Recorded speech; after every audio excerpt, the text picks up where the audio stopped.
Eu sou o Gálvaro Júnior, esse é o nosso 5.5, são as nossas reflexões diárias, que estão sempre disponibilizadas para você de segunda a sexta-feira, às 5h05 da tarde, uma nova reflexão para você parar, meditar, colocar em prática na sua vida e ver a sua caminhada transformada na vida que Jesus tem para nós. Ele diz que ele veio para que tenhamos vida e vida em abundante. E o nosso tema de hoje é: somos pescadores de homens.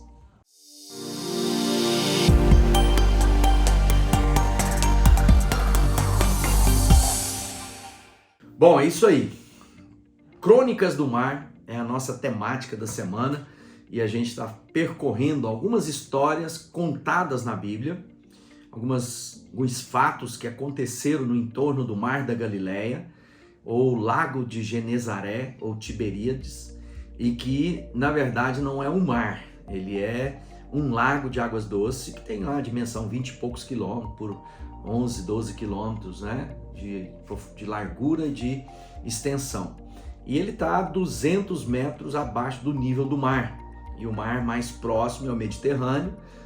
Então, o Lago de Genezaré, o Lago de Tiberíades, ou Mar da Galileia, é esse ambiente que muitas histórias do ministério de Jesus se deram lugar. Ou seja, foi ali, naquela região, na região de Galileia, onde Jesus fez grandes coisas e deixou para nós um legado de esperança, de paz, de referência, de intimidade que ele tem para conosco. E eu quero começar lembrando, né, que é justamente essa figura do mar, essa figura da pesca. Boa parte dos discípulos de Jesus, alguns deles eram o quê? Pescadores, em que Jesus vem e escolhe os seus discípulos. Ele estava ali no entorno, na praia, onde ele passa, havia alguns limpando redes, né, João e a turma dele, e depois a gente vê Pedro, a gente vê todo um grupo de homens que viviam naquela região, que foram chamados para seguirem os passos de Jesus. E eu quero falar sobre esse chamado para a minha vida e para a sua vida. Se nós queremos de fato viver a vida plena que Deus tem para nós, nós precisamos seguir a voz do nosso pastor Jesus. É ele que faz com que nós nos acheguemos a ele. Ele veio até nós, ele nos buscou, ele tomou a iniciativa da nossa relação. Mas é importante entender o para quê e o porquê essa relação de Jesus se dá com aqueles primeiros discípulos e se estende para a vida de todos nós. Ele vem e como eu disse, nós estamos percorrendo o livro, né, Crônicas do Mar, e que aqui, Crônicas do Mar, e eu quero ler um texto, né, que fala sobre um chamado, um convite, onde os discípulos estavam ali e são convidados. Mateus registra assim: por isso disse-lhes Jesus: vinde após mim e vos farei pescadores de homens. A primeira coisa, Jesus fala de uma linguagem em que eles estavam acostumados. Eram homens do mar, aqueles primeiros discípulos, e eles estavam ali cumprindo o seu ofício.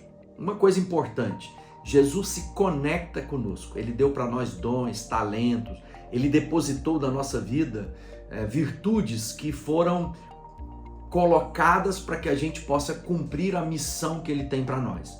Então, na sua vida, Deus tem um chamamento, uma vocação, seja ela a mais distinta. Somos seres únicos, né? Cada um de nós tem o nosso DNA, temos a nossa impressão digital, temos a nossa íris, que define-nos como seres únicos, mas que colocados num propósito eterno de Deus como família.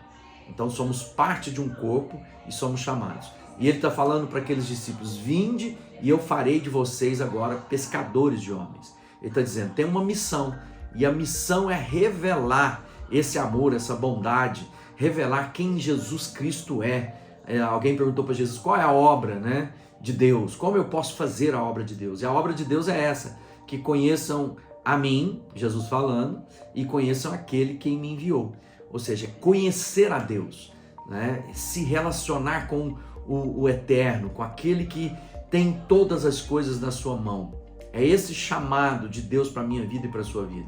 Portanto, seguir a Jesus, aqueles discípulos não tinham nem noção do que exatamente significaria aquilo. O que significava seguir aquele homem da Galileia? Mas eles reconheceram uma voz de autoridade espiritual. E eles se colocaram à disposição em seguir Jesus incondicionalmente. É interessante que no texto de Mateus, ele diz assim: deixaram imediatamente as suas redes e o seguiram. Quando ele chama aqueles discípulos que estavam ali lavando as redes, limpando o seu ofício como pescadores, Jesus dá uma ordem para eles e diz: imediatamente eles deixaram o que estavam fazendo para seguir a Jesus. Eu não sei se Jesus vai te chamar para deixar a sua profissão, ou Jesus vai te levar para outra dimensão profissional, ou vai usar a sua profissão para que você possa exercer a missão de Deus.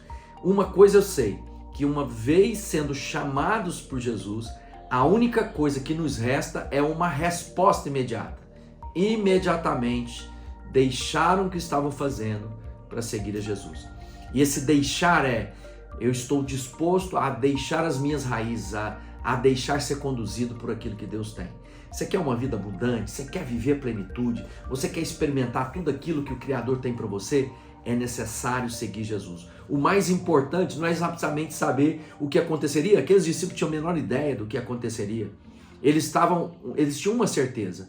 Eles estavam dispostos a seguir Jesus por onde Jesus estivesse. Ou seja, você está disposto a seguir o espaço de Jesus, a conhecê-lo através das Escrituras Sagradas, a colocar o seu coração naquilo que Ele quer fazer através de você? Esse é o passo importante na minha vida e na sua vida, para que a gente possa viver a vida plena que Ele tem reservado para nós. Que Deus te abençoe, compartilhe esse conteúdo, medita nele e põe em prática na sua vida, e você vai viver a vida abundante que Jesus reservou para cada um de nós. O texto está em Crônicas do Mar, você pode adquirir aí nas minhas redes sociais. Deus abençoe.